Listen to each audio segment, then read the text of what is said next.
Pagi berjumpa kembali bersama saya Wong Ganteng Sak Donya. Mohon maaf untuk tidak menyebutkan nama dan identitas dalam percakapan ini karena percakapan ini saya naikkan dalam konten YouTube. Gimana Mbak Oke Mohon Mas ya. maaf slow respon. Ada yang bisa saya bantu Mbak? Gimana? Iya Mas ini maaf sebelumnya mengganggu waktunya. Gak apa-apa gimana? Aku mau coba konsultasi ke sampean. Ngobrol kita Aku kan ngobrol. oh, Mm-mm. bulan 9 itu kan aku finish toh Mas, habis Mm-mm. kontrak di majikan yang ini. Mm-mm. Lah mau aku tuh apa mau pindah majikan sama pindah agensi sekalian. Mm-mm. Tapi majikanku nggak mau aku keluar dari sini. Intinya setengah memaksa lah, suruh aku nambah Mm-mm. tapi aku nih masih ngerasa nggak nyaman. Mm-mm. Terus dari cerita tetangga tetangga blok yang deket aku sini kan, dia bilangnya dulu pembantunya sebelum aku itu sudah sering kali gonta ganti CC, sudah sering kali nginter mini CC. Terus yang pas sebelum aku pas itu 1 bulan sebelum finish itu dia udah di interminate sama majikanku.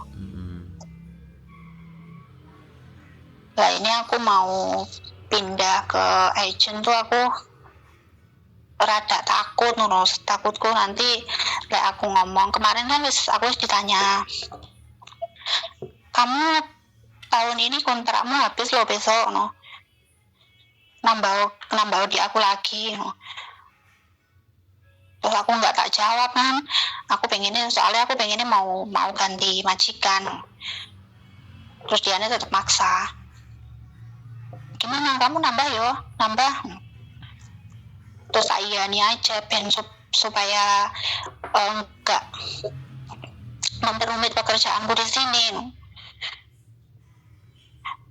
Tapi sebenarnya aku pengen pindah.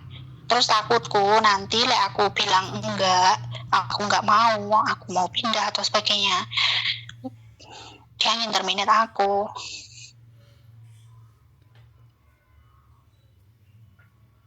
Halo. Gimana yo? Halo, gimana yo Mas Enae? Gini Mbak, udah giliran saya ngomong atau belum? Masih ada yang mau diomongin? Teman ngomong dulu. Jadi kalau menurut saya begini Mbak, kejujuran itu memang kadang-kadang menyakitkan. Tapi kalau di Hong Kong kita lebih sudah mendekati tanggal sampai visa habis itu 40 hari. Itu udah dinyatakan finish. Nah, sampean harus hitung 40 hari menjelang 40 hari menjelang sampean finish itu sebenarnya boleh lapor, tapi dia tidak akan nututi ngambil CC baru. Kalau sampean bulan 9 lebih baik di bulan 6 atau bulan 7 sampean ngomong, aku nggak bisa nambah kontrak di sini, bilang aja begitu, ya kan. Sampean rencananya kalau finish itu mau pulang dulu apa langsung terus ke majikan baru? Langsung terus ke majikan baru Nah maunya. kalau langsung terus majikan baru sampean di bulan 7 atau bulan 8 sampean lagi langsung cari majikan baru. Nah terus dirimu bilang aku nggak bisa nambah di sini karena ya keberatan sampean, nggak usah disampaikan keberatan, yang jelas aku sudah nggak nambah jadi kamu cari OCC baru, bilang aja begitu. Nah pasti nanti di situ Nanti kalau dia nggak gimana? ya, makanya aku tak ngomong dulu kan, kita ngomongnya gantian, bisa dipahami nggak? Oke, maaf. Jadi sampean bilang kalau dia kamu marah ngamuk dan segala sesuatunya kan, nah itu kan resiko, Iya. kalau dia mau mengeluarkan sampai di hari itu juga, mau mengeluarkan aren sampai belum finish, pertanyaan saya sampai sudah pernah finish apa belum? Belum. Belum, berarti sampean baru dari Indonesia. Ya, Kalau toh pun resikonya adalah sampean belum finish, ya kan? Menurut saya sudah tinggal kurang 2 bulan. Itu rekod sampean ya, menurut saya ya sudah oke, kelar, beres. Tapi kalau sampai nanti mau berbohong, giliran hari hanya terus sampean bilang nggak mau nambah, itu dia bisa bikin bikin catatan-catatan yang nggak beres di sampean. Tapi apapun itu ceritanya finish, nggak ada persoalan, tinggal sampean pilih aja. Kalau saya lebih memilih kejujuran, jadi nggak perlu ada yang harus ditakutkan, karena memang resiko orang jujur itu pasti akan kayak gitu. Orang jujur itu pasti ada risiko ajur gitu. Tapi bagi saya itu enggak.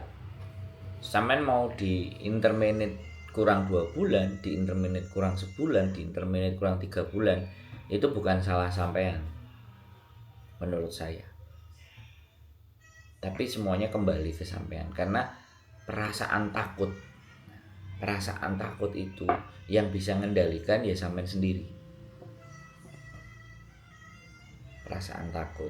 iya. Karena ketakutan-ketakutan yang terjadi, sekali lagi menurut saya, itu hal-hal yang memang apa ya, oh, orang itu belum terjadi itu sudah ngerasa takut duluan.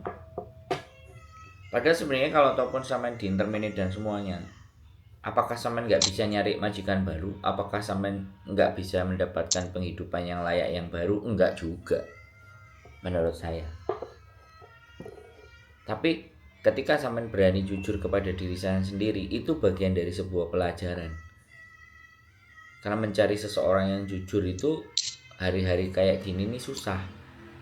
Tapi ada orang bilang, lah daripada aku ajur terus, daripada aku kerjaku gak nyaman dan gak enak, gak apa-apa aku bohong, aku terserah selanjutnya dia. Nah itu beda prinsip. Nggak apa-apa kalau itu sampean ambil keputusan seperti itu tuh nggak ada masalah juga buat saya.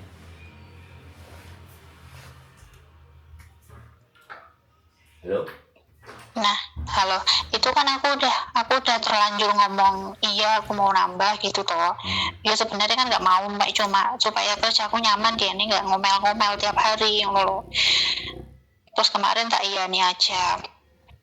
Nah, aku kan udah terlanjur ngomong iya. Terus lah nanti semisal aku 2 bulan atau 3 bulan sebelum finish itu aku kan udah nyari majikan baru. Terus setelah dapet aku ngomong sama bosku aku nggak nambah lagi, itu kira-kira dia bisa nggak membuat catatan buruk di aku supaya visa aku nggak bisa keluar? Nggak ada, nggak bisa, harusnya, karena Saman nggak kriminal. Saman nggak sama sekali. Saman nggak ada. Nah kalau nanti dia mencoba, Saman dituduh mencuri dan semua, selama Saman nggak melakukan itu, tantang balik aja, ditantang balik. Karena majikan Hongkong itu ada sebagian yang memang licik, karena dia ya soalnya majikanku itu agak punya kuasa. nggak ada masalah mbak, punya kuasa apapun, Saman terlalu kancong, takut. Nggak usah ketakutan, Saman bisa melewati majikan ini sampai nanti bulan. Intinya Saman itu bisa menjalani ini, kecuali Saman itu 1 bulan, kecuali Saman itu 3 hari, kecuali Saman 2 minggu nggak betah, itu baru catatan. Tapi kalau Saman ini udah lebih dari 1 tahun setengah, tinggal di masa akhirnya saja gitu loh. Jadi bagi saya nggak ada persoalan kalau Saman, tapi kan Saman sudah melakukan sebuah kebohongan, karena Saman merasa bahwa dengan berbohong itu menyelamatkan diri saya. Enggak juga kalau menurut saya. Tapi bukan berarti majikan tidak bisa menjadikan Saman tidak bisa turun visa. Tidak begitu juga. Gitu loh. Nah, Saman kan punya reason. Di saat Saman di interminate ataupun break, Saman juga bisa ngirim surat juga ke imigrasi. Jadi sama mereka nanti file majikan sampean dan sampean itu filenya sama-sama bisa nulisnya. Jadi dari situ di compare. Bisa dipahami nggak? Kita itu juga punya hak loh ya Oh Mbak. iya iya iya. Kita itu juga punya hak untuk menulis sesuatu keberatan kita terhadap majikan di lembaran yang berbeda, tapi di dalam surat terminate kontrak. Sampean juga bisa ngirim juga.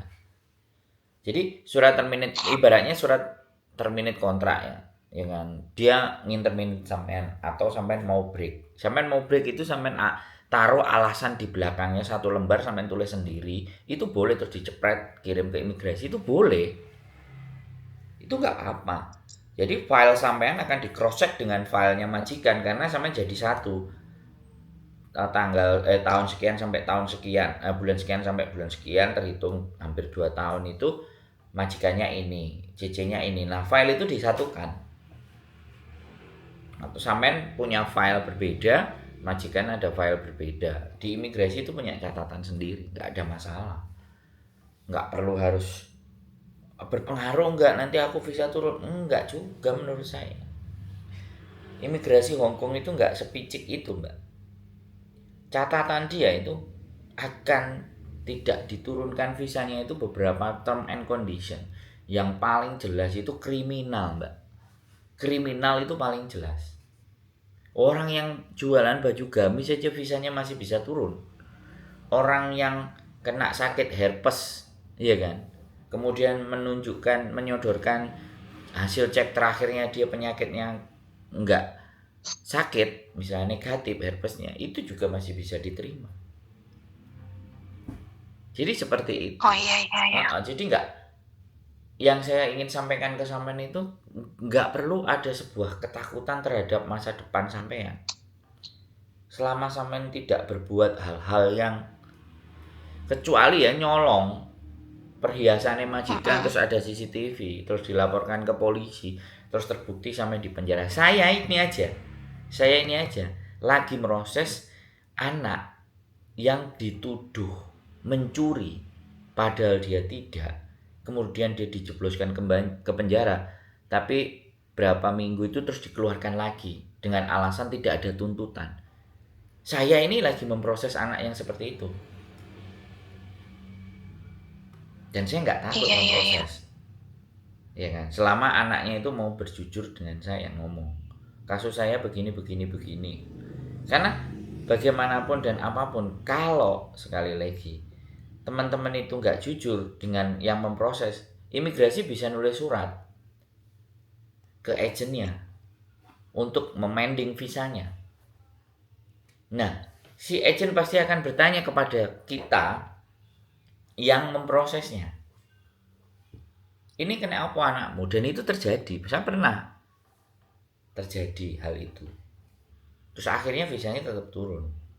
Jualan gamis ketangkap di kantor polisi. Terus ditebus sama majikannya nggak perlu bayar jaminan tapi bilang ya ini under control saya akan ngasih tahu dia supaya tidak melakukan begini dan begitu. Nggak ada masalah. Oke. Jadi kan gimana? Lanjut, sampean ganti. Kan sebenarnya kemarin itu baru dapat musibah kecil sih. Aku mau bulan-bulan kemarin aku kan mau baru gajian, mau transfer uang ke Indonesia. Terus uang yang mau aku transfer itu tak taruh tas, nggak biasa nih kayak gitu. Terus pas kemarin hilang kan sak dompetnya sama KTP ku sekalian. Terus aku bilang sama majikanku, pas di Indonesia juga benar-benar butuh keadaannya pas itu. Aku nggak mau cari pinjaman di luar, pinjam ke sana sini, aku takut, apalagi kalau harus pinjam di bank dan sebagainya. Terus aku bilang sama majikanku bilang, ya wes nggak apa-apa, uangmu tak gantinya dulu, tapi tahun ini kamu habis kontrak, kamu harus tetap melanjutkan ke aku.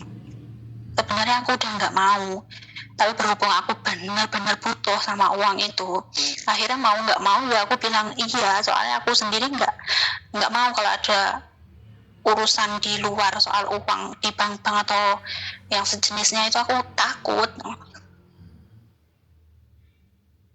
Yang jadi problem tuh di situ. Aku pengen sekali pindah majikan, ganti agent. Soalnya majikanku yang sekarang itu benar-benar maafan. Terus dia menggunakan kesempatan itu pas aku benar-benar butuh. Dia bilang kayak gitu, oke, aku akan kasih kamu pinjaman, aku akan pinjami kamu uang dulu, tapi tahun ini kontrakmu habis, kamu harus ngulang lagi sama aku. Terus nanti semisal mendekati aku, 2 bulan atau 3 bulan lah, mendekati aku finish, terus aku bilang ke bosku kalau aku nggak mau nambah, aku dengan alasan aku pulang atau dan sebagainya, itu kira-kira bisa nggak, aman nggak kalau semisal aku proses lagi?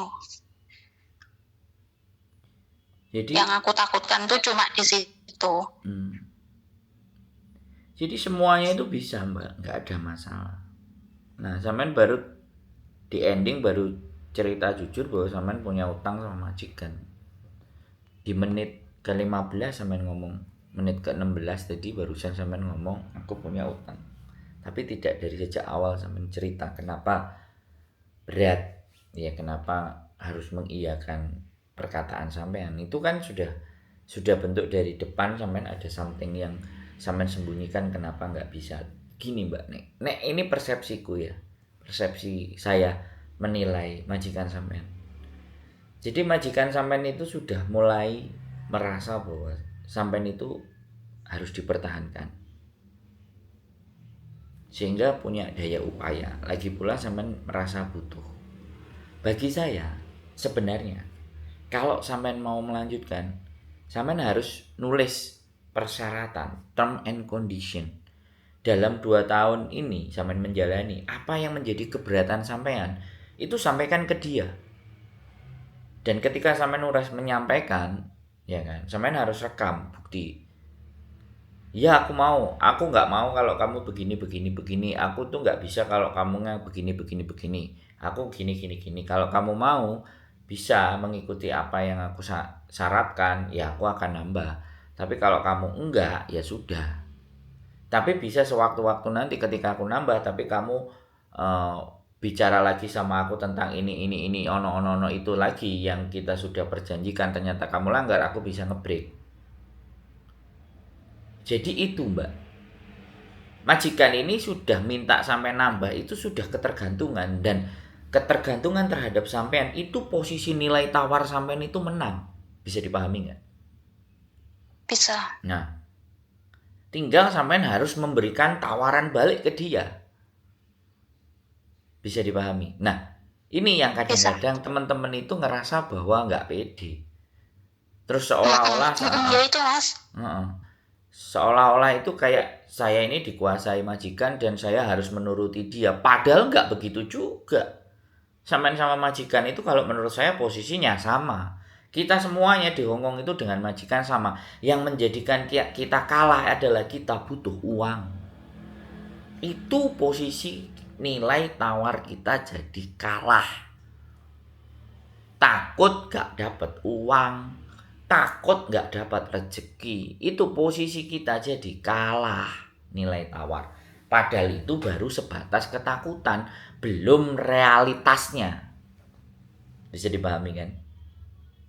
Bisa. Nah, makanya kan kenapa ya ini ekstra usaha saya, ya kan? Saya sendiri berpikir kepada teman-teman yang mempunyai tingkat dan daya ketakutan sangat besar, kehilangan rezeki, ya kan? Kehilangan kesempatan mendapatkan majikan baru. Makanya ada beberapa konten itu sampai saya ulang 2 kali, 3 kali, 4 kali, karena nggak semua orang nonton konten saya yang lama-lama juga. Hanya yang lewat aja mereka tonton. Jadi ini tak gunakan sebagai usaha saya untuk membuat teman-teman itu tidak merasa ketakutan. Kan teman tadi sudah tak kasih resep. Majikan boleh nulis sesuatu, sampean juga bisa nulis sesuatu. Iya, aku baru tahu itu. Nah, kadang gini Mbak, dia itu sudah finish 3 kali 4 kali di majikan yang baru, ya kan? Di majikan yang baru, baru jalan 3 bulan 4 bulan. Dia ngerasa kok gak enak. Dan dia nggak mau rekodnya itu tidak finish. Padahal dia sudah 3 kali atau 2 kali finish. Aku bilang, Mbak, sampean ngebreak di saat ini, sampean sudah pernah finish 2 kali atau 3 kali, itu tidak merubah rekod sampean jadi jelek. Aku pernah ngomong juga.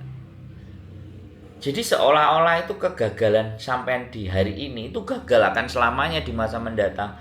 Hidup nggak seperti itu, Mbak.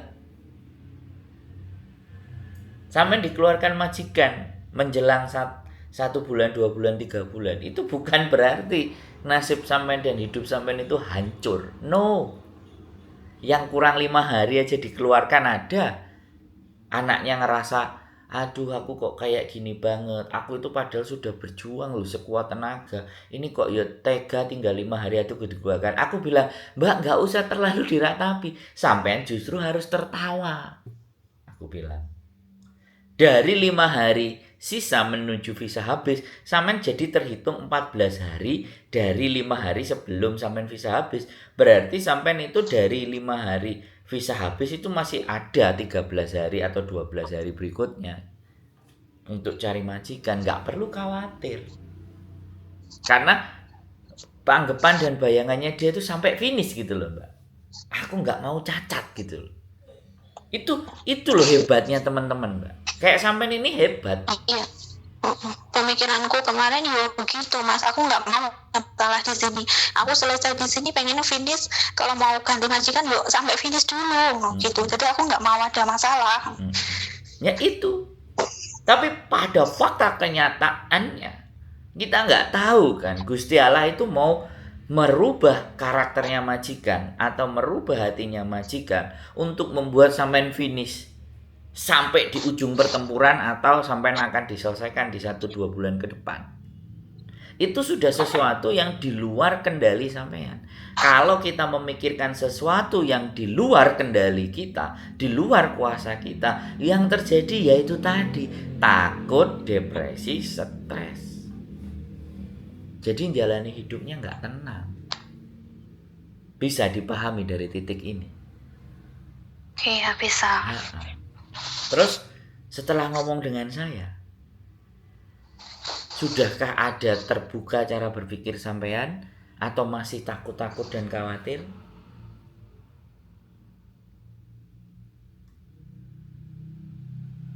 Nasib sampean itu bukan majikan yang menentukan, Mbak. Nasib sampean ya diri sampean sendiri. Tidak pada majikan, tidak juga pada imigrasi. Itu yang harus ditekankan. Iya. Oh, sama benar sih. Aku bener Mbak. Iya. Dukun aja aku bener. Itu loh Mbak. Nah sekarang sudah wani mesem misalnya rojok jekikis guyu gitu. Ya ini loh Mbak, ini kita bongkar. Perasaan-perasaan seperti itu kita bongkar. Saya aja Mbak yang jadi turis itu loh bisa bertahan di 23 bulan. Visa saya nggak habis, nggak mati. Baru di bulan ke-24 pas 2 tahun imigrasi tidak ngasih saya lagi izin masuk Hong Kong. Saya loh hidup di luar gitu. Apalagi sampean yang sudah ngenger sama majikan lebih dari 1,5 tahun. Masa iya? Gitu loh. Nah itu loh, percaya dirinya. Kadang ada anak yang kepercayaan dirinya kelewat. Jadi dikasih majikan baik, jualan gorengan, jualan apa. Itu kan kepercayaan diri yang berlebihan. Lah kalau sampean ini kepercayaan dirinya kurang loh ya kan. Itu loh fenomenanya teman-teman. Wis dikai majikan apik karena jiwa greedy atau serakahnya dia. Dia melakukan hal-hal yang di luar batas karena dia sudah merasa majikan ini sudah bisa dia kendalikan. Akhirnya dia berani. Itu kepercayaan diri berlebih. Sehingga melanggar sesuatu. Nek sampean kepercayaan dirinya kurang. Mbak, aku nggak kurang dari 3.000 manusia curhat. Walaupun aku bukan orang yang jenius, tapi persoalannya teman-teman itu hanya seputar takut, hanya seputar khawatir terhadap kehidupannya dan takut nggak dapat rezeki lagi di Hong Kong. Sedangkan di Hong Kong sudah enak, terus tekanan mental, nggak bisa keluar dari situasi dan keadaan yang memaksa dia harus nurut-nurut. Makanya beberapa organisasi itu bilang kami not slave, kita bukan budak. Karena merasa ketika dia kerja itu dia diperbudak. Enggak begitu juga sebenarnya konsepnya. Gitu loh. Cuman karena kita tidak terbiasa dengan ritme dan alur bekerjanya karakter orang Hong Kong. Nah, itu loh, Mbak. Tapi buktinya sampean lihat hampir 170.000 mereka bertahan di Hong Kong. Ada yang 5 tahun, 6 tahun, 10 tahun, ya kan? 12 tahun. Iya. Kadang pulang ke Indonesia pingin balik lagi. Itu artinya apa? Ada sesuatu yang mau mereka raih. Nah, untuk membongkar rasa takut tadi loh, Mbak. Makanya make Iya, sure Mas. dan pastikan Gusti Allah berada dengan diri saya. Gusti Allah bersama orang-orang yang sabar, orang-orang yang istiqomah, orang-orang yang tekun. Sebenarnya di situ semua kok kuncinya. Ya kan? Kadang nek sing Iya. ngomongin Mbak, iya sampean kan gak ngadepi. Ngomongnya sampean enak. Lah kalau hidup itu boleh dituker dan bisa dituker. Piye nek dituker hidupnya sampean aku jadi sampean, sampean jadi aku. Kan nggak bisa juga, bener nggak? Iya benar. Hidup itu dijalani masing-masing. Orang lihat kayak saya, ya kan, enak hidup di Hong Kong gini-gini. Ya kan hari ini teman-teman kan nggak melihat saya di Victoria Park suhu 16 derajat. Cari makan saya dari hasil pemberiannya teman-teman. Kalau hari Minggu libur, makanan nggak habis, Mas. Mau nggak, ini masih utuh loh, ada buah. Mas, ini masih belum diapa-apain, ada nasi, ada gorengan. Mereka kan kalau libur terus bawa makanan masih ada sisa kan nggak mau bawa pulang, bener nggak? Itulah yang saya makan, Mbak. Makanya kenapa hari ini saya percaya diri untuk menghadapi masalah-masalahnya teman-teman untuk telepon ke saya. Saya harus mengembalikan kebaikan teman-teman yang dulu ngasih buat saya. Loh, sampai bisa diskusi sama saya. Itu loh, Mbak. Itu tuh saya makanya pingin berada. Lah terus ya kowe mbok konteni ya mbok oleh duit loh. Lah ya karena enek YouTube. Ya karena ada sistem yang bisa ngasih saya YouTube. Lah cerita-cerita kan dari teman-teman. Dari teman-teman itu saya butuh masalahnya. Bukan butuh duitnya. Butuh masalahnya ndi. Masalahnya gua ke saya. Buang ke saya sama ayo. Kan wong kurang gawean to, Mbak, ngurusi masalahnya wong. Guyu. Mulai rada senyum sampean. Kudu dibongkar Iya sih mana. Mas, dari kemarin wis rada sepaneng mikiriku soalnya.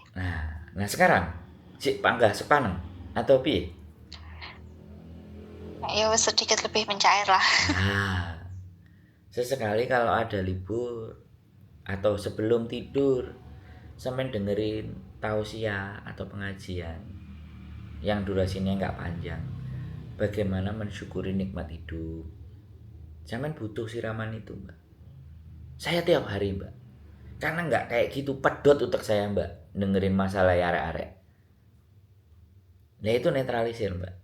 Bisa Gus Idam, bisa Gus Baha, bisa Pak Faiz, bisa orang-orang pendeta itu Kristen, bisa juga dari Buddha. Saya dengerin semua, Mbak. Iya. Saya dengerin semua karena saya mau netralisir, Mbak, otak saya. supaya nggak kotor. Kadang habis dicurhati orang yang ngeyel gitu kan, aku tahan dulu untuk nggak ngangkat telepon. Karena kalau aku ngangkat telepon takut yang baru dengan masalah yang berbeda masih aku bawa masalah yang lama. Maksudnya yang penelpon sebelumnya. Kadang-kadang saya takut mereka kena semprot, aku tahan dulu set, udah aku tenang baru aku angkat telepon lagi. Karena aura negatif itu berpengaruh kan. Beberapa hari ini kan adik ipar meninggal dan sampai 7 harinya ya saya khawatir gitu kan. Istri ngerasa ini kita lagi berduka kok, ya sudah pending dulu. Nah baru sekarang udah oke, saya siap, saya Ya action tuh. lagi. Saya action lagi, nggak apa-apa mbak, tidak ada yang salah dalam sampean. Teman-teman semuanya kan, Turut berduka ya Mas. iya nggak apa-apa. Ya intinya seperti itu. Jadi masih ada hidup yang harus kita lanjutkan dan jangan sampai merasa takut dan khawatir hanya gara-gara pernah ngutang. Selama utang itu sudah sampean selesaikan, ya sudah selesai. Jangan ada ibaratnya, inilah yang menjadi kekhawatirannya teman-teman itu merasa ada balas budi. Iya loh Mas, aku kemarin tuh mikirnya kayak gitu. Soalnya dikit-dikit si majikanku itu ngungkit-ngungkit. Aku kurang baik apa, kurang baik ini, kurang ini, kurang ini, kurang itu. Kamu ya pernah tak kasih ini, pernah tak kasih itu. Mesti setiap kali dia mau ngasih apa gitu mesti diungkit-ungkit terus. Ya, itu kan tipe orang yang terlalu banyak perhitungan. Nah, orang Hongkong itu begitu semua. Beda sama orang kita. Iya, Iya, nggak apa-apa. Orang kita juga ada yang perhitungan. Setiap manusia ada punya nilai titik di mana nganggep bahwa aku harus melakukan hal yang baik. Oh, even though itu saya kadang-kadang, walaupun itu saya juga kadang-kadang ngerasa kowe lu wis tak tolong, kowe wis tak kandhani koyo ngene. Nah, itu sebenarnya harus dihilangkan. Nah, yang tulus gitu. Maka saya selalu berpikir bahwa setiap orang yang nelpon saya itu orang yang memberikan saya kesempatan untuk mendapatkan pengalaman yang jauh lebih banyak. Setiap orang. Jadi saya harus berterima kasih kepada orang yang nelpon saya. Karena dia pingin ngomong dengan saya. Ya kita harus terima kasih. Otak saya harus saya balik begitu. Bukan orang nelpon saya terus orang itu butuh dengan saya, enggak begitu. Makanya saya mencoba membalik itu. Makanya saya berusaha menghargai. Walaupun kadang-kadang sempat saya juga nulis mohon maaf, saya slow respon selama sekian hari ya dikarenakan sesuatu hal. Ada perasaan apa ya, agak bersalah walaupun itu kan sebenarnya bukan tanggung jawab. Tapi saya mencoba mengistiqomahi sesuatu yang sudah saya buat, yaitu membuat teman diskusi. Menjadi teman diskusi.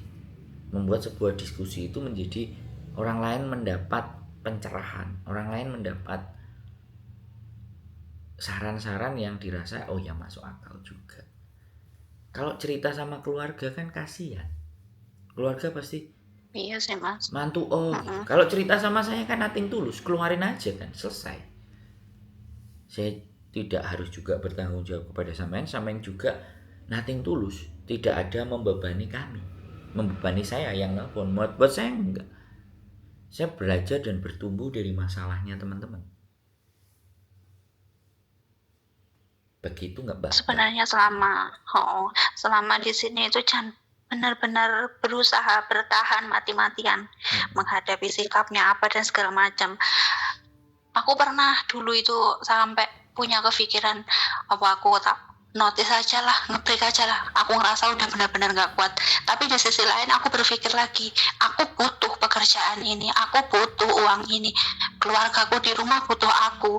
Kalau aku pulang sekarang, keluargaku di rumah gimana? Jadi mau gak mau aku berusaha bertahan sampai sejauh ini. Dulu aku pernah disuruh ngelapin jendela luar sampai aku keluar ke terasnya jendela luar itu. Bagian luar aku udah keluar, juga dilihat sama dia karena kan memang diawasi. Aku pernah cerita sama temanku bilang udah laporin aja. Tapi aku kembali lagi, aku mikir nanti kalau aku lapor, aku dapat masalah, aku ini itu dan segala macam, pekerjaanku di sini gimana, sedangkan aku di rumah, aku masih punya tanggungan rumah, aku masih punya anak, punya keluarga, mereka butuh aku. Jadi setiap kali aku berusaha, aku pengen keluar, aku pengen notice, aku keinget lagi sama bebanku yang di rumah, aku ingat sama semua keluarga aku di rumah yang butuh sama aku. Berusaha mati-matian aku bertahan sama dia sampai besok finish itu. Aku benar-benar aku pengen sekali pergi, pengen ganti yang lebih baik, cari yang lebih baik yang bisa menghargai. Setidaknya aku dulu pernah disuruh masain anaknya si bosku, dia minta spaghetti, dikasih cacahan daging babi itu, dia nih nggak habis.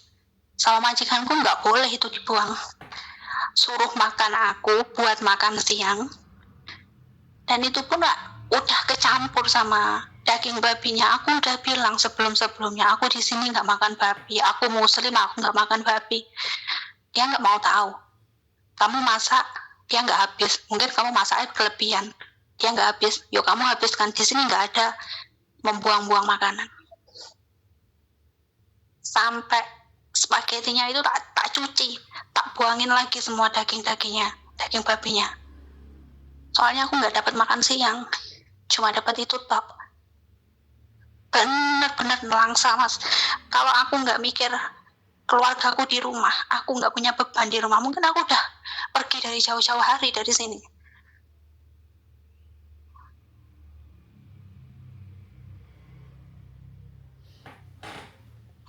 Ya itulah Hong Kong, Mbak.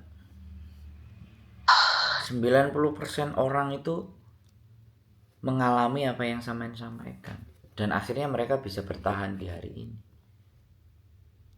Ya nggak apa-apa, itu perjuangan dan pengorbanan sampean yang begitu luar biasa menurut saya. Ya nggak apa-apa, dan pasti akan ada hasilnya. Ya buktinya kan, akhirnya majikan luluh, sampean butuh dia ngasih. Makanya sekali lagi, yang harus sampean ingat-ingat dalam kehidupan sampean itu jangan sesuatu kebencian. Diperlakukan hal yang seperti itu seolah-olah kita itu benar-benar sangat rendah sekali. Hanya gara-gara ingin keluarga saya baik-baik, saya harus merendah-rendah serendah-rendahnya seperti ini. Kadang kan ada pemikiran yang seperti itu, kok kere banget aku merendahkan harga diriku. No, buat saya bukan begitu persepsinya. Karena Hong Kong itu butuh pengorbanan, butuh kerja keras, dan butuh air mata. Apalagi sampean baru menghadapi finish. Sampean kalau pernah dengar 4 hari, 5 hari, 2 bulan juga sudah mentok, mentalnya nggak kena, sampean sudah mau di titik garis finish, Mbak. Jadi seolah-olah rasa hati itu aku pengen membalas kesakitanku ke kamu majikan. Kan kadang-kadang ada cara berpikir yang begitu, bener gak? Iya sih. Nah, nggak perlu, Mbak. Tuhan itu, Gusti Allah itu maha baik, dan sampean selalu masih diberikan pemikiran nanti bagaimana rumah, bagaimana keluargaku. Itu kan bentuk tanggung jawab yang besar. Nah, biasanya dengan seperti itu, karena masih satu kontrak, nanti di 2 kontrak keluarga itu akan terlena, tidak melihat effort dan kerja keras sampean. Suatu ketika sampean juga harus menyadari kalau udah mau finish, sampean harus tumpahkan itu semua juga ke keluarga, supaya mereka lebih bisa menghargai sampean. Tapi itu setelah sampean mengibarkan bendera garis finish, bahwa perjuangan di majikan ini itu bukan sesederhana. Iya, kontrak pertama itu begitu semua, Mbak. Saya tidak mewakili setiap PMI Hong Kong, tapi dari 3.000, kalau saya mau ambil cerita satu-satu anak yang baru, itu nggak ada yang nggak beda sama sampean. Nggak sama kayak sampean. Hampir semua itu dirasakan sama. Karena orang Hong Kong sudah membaca karakter orang Indonesia bahwa yang baru dan belum ada pengalaman itu gampang diblok foto, itu sudah terbaca, Mbak. Dan harganya murah. Dia bayar ke agensi itu kalau anak non itu harganya tidak mahal. Untung aja dia ketemu sampean yang baik sehingga nggak ngebreak di 1 bulan, 3 minggu, 2 minggu, nggak apa. Tidak ada yang harus disesali dalam kehidupan ini. Ini yang harus diterima. Justru dengan hal semacam ini itu membuat sampean jauh lebih kuat untuk menghadapi kehidupan berikutnya. Ibaratnya ini adalah level rapot sampean untuk menjadi finish. Kalau sampean mau membohongi majikan nanti nggak mau nambah, sampean cari majikan baru, itu juga tidak ada masalah. Itu sudah jadi resiko, tapi nggak perlu ada ketakutan membuat bisa sampean nggak turun. No, tidak sesederhana itu. Majikan mau nulis apa aja nggak ada masalah. Sampean toh finish. Kalau dia ngamuk-ngamuk tiap hari ya anggap ada radio rusak, selesai. Iya, soalnya kan setiap kali ada masalah atau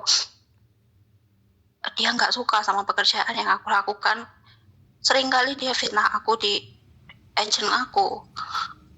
Dan agent aku pun setiap kali omongan majikan itu selalu percaya. Nggak tanya dulu aku, kamu kenapa gini sama majikan kamu gini, enggak. Langsung agentku marah sama aku. Ya sekarang gini loh Mbak. Saya memahami sampean baru dari Indonesia. Sehingga nothing to do, tidak bisa berbuat apa-apa. Semuanya serba keterpaksaan, sebuah pengorbanan. Makanya kenapa saya hadirkan konten ini. Sebenarnya kalau sampean bisa melihat konten ini secara detail satu, mentalnya sampean pasti nggak akan drop. Karena sampean melihat masalahnya orang-orang. Kadang-kadang yang membuat orang itu jadi stres itu kenapa kok hidupku kayak gini. Jadi seolah-olah kita itu menjadi manusia yang merasa paling menderita. Is no. Tidak seperti itu Mbak. Yang jauh menderita dari sampean itu lebih banyak. Yang ketemu jaga anaknya stres biasanya mukulin, melempar pisau, melempar dan membanting sesuatu. Itu bukan hanya mental yang dipertaruhkan. Kadang nyawanya pun juga dipertaruhkan Mbak. Kadang kalau ketemu yang nggak bisa yang nggak jaga kakek atau jaga nenek yang nggak boleh ditinggal sedikit pun, jadi dia harus ke Jiso jam 1, jam 2, jam 3, jam 4 setiap 15 menit dan dia nggak bisa tidur, kepalanya sampai pusing. Semen belum pada titik kesengsaraan yang seperti mereka rasakan. Karena sampean hanya melihat ke dalam diri saja, belum melihat sesuatu yang di luar sana, yang jauh lebih ekstrim. Makanya manusia itu tidak akan merasa syukur ketika dia hanya melihatnya ke atas. Tapi ketika manusia dikasih untuk melihat yang bawah, maka disitulah rasa bersyukur. Menurut saya hanya di situ aja persoalannya sampean itu. Ya nggak apa-apa sampean menumpahkan isi hati sampean, unek-unek sampean ke kita itu nggak ada masalah. Nggak menjadi persoalan. Daripada sampean harus cerita ke keluarga, kembali lagi ceritakan memang ke saya. Dan menurut saya ini bukan aib, ini bukan kelemahannya sampean, ini bukan kekalahannya sampean. Justru ketika sampean mau bercerita itu kekuatan buat sampean. Karena saya tidak berusaha menjatuhkan, saya tidak berusaha menghina sampean. Saya tidak mengolok-olok sampean. Gitu aja kok cemen. Nah, kan saya nggak ada kalimat itu. Kalimat saya ya harus, come on, sampean sudah hebat. Lanjutkan perjuangan kehebatan